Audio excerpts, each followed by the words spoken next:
അപ്പോൾ നമ്മൾ ഹംപിയിലെ ക്ഷേത്രം, അതായത് വേണുഗോപാൽ സ്വാമി ക്ഷേത്രം, ഇവിടെ പൂജകളോ ആരാധനകളോ വഴിപാടുകളോ അതുപോലെ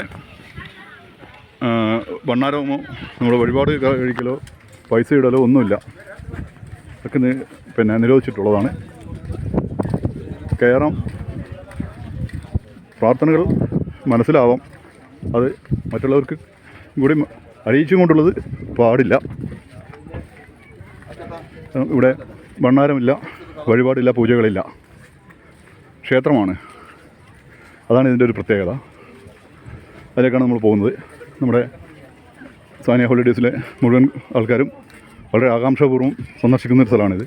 കാരണം അത്രയും നമ്മൾ ഇതിനു മുമ്പേ നമ്മൾ അങ്ങനെ കൂടുതൽ കേട്ടറിവില്ലാത്തൊരു സ്ഥലമായിരുന്നു. അതുകൊണ്ടാണ് ഇത് എന്ന് പറഞ്ഞപ്പോൾ ഞാനൊക്കെ ഇറങ്ങി തിരിച്ചത്. നിങ്ങൾ കാണുന്നില്ല എന്തൊരു ഭംഗിയാണെന്ന് നോക്കി, വിശാലമായ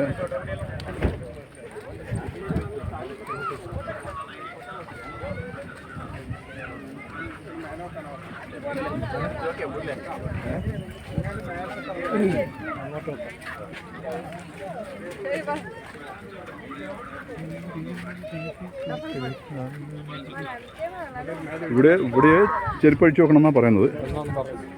അപ്പോൾ ഇവിടെ തന്നെ അഴിച്ചു നോക്കണോ അതല്ല ഒരല്പം മുന്നോട്ട് പോകാൻ പറ്റുമോ എന്നുള്ളത്. ഞാൻ അമ്പലത്തിനകത്തേതായാലും കയറുന്നില്ല, അത് കുറച്ച് റിസ്ക്കാണ്. ഇതൊക്കെ തന്നെ ചെയ്യാം, ചെരുപ്പില്ലാതെ കുഴപ്പമില്ല. ചെറിയ മണൽത്തരികളേ ഉള്ളൂ, എന്നാലും കുറച്ച് കൂടുതൽ സമയം വേണ്ടി വരുമോ എന്നൊരു സംശയമുണ്ട്. ചിലരൊക്കെ ചെരുപ്പിട്ടിട്ട് ഒരു വഴി വരെ പോകുന്നുണ്ട്. അതുവരെ ഞാനും പോയി നോക്കാം. അതിനുശേഷം പറ്റുന്ന സ്ഥലങ്ങളിൽ ചെരുപ്പ് അഴിച്ചു നോക്കാം. അഴിച്ചു വെച്ചിട്ട് കാണുന്ന സ്ഥലങ്ങൾ തന്നെയാണ് കേട്ടോ. അത്രയും മനോഹരമാണ്. കൊട്ടമണികളൊക്കെ ആയിട്ട് അതിമനോഹരം, ഒന്നും പറയാനില്ല എന്നൊക്കെ പറയും. അതുപോലെ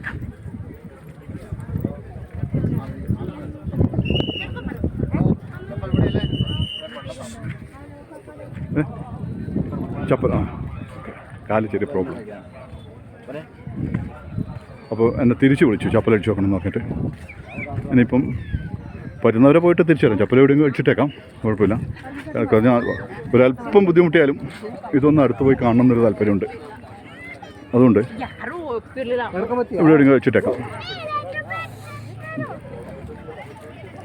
ഇത് എല്ലാവരും അടിച്ചിട്ടുണ്ട്. പിന്നെ ഞാൻ ഒരാൾ മുന്നിൽ കാലിന് കുഴപ്പമൊന്നുമില്ലാത്ത ഒരാൾ ചെരുപ്പിട്ട് പോകുന്ന കണ്ടപ്പോൾ എനിക്ക് തോന്നി ഞാനും പോയേക്കാമെന്ന്. പക്ഷേ അവർ സമ്മതിച്ചില്ല. അതുകൊണ്ട് ഞാൻ എല്ലാവരും ചപ്പൽ സൂക്ഷിച്ചിട്ടുണ്ട്. അതിനടുത്ത് തന്നെ ഞാനും എൻ്റെ ഒരു ചപ്പൽ ഇവിടെ അഴിച്ചു വെക്കുകയാണ്. എൻ്റേതായതുകൊണ്ട് വരുമ്പോൾ കിട്ടുന്നൊരു പ്രതീക്ഷയുണ്ട്. അല്ലെങ്കിൽ ഞാനിവിടെ ഇരിക്കേണ്ടി വരും. വളരെ പതുക്കെ ശ്രമിച്ചു നോക്കാം.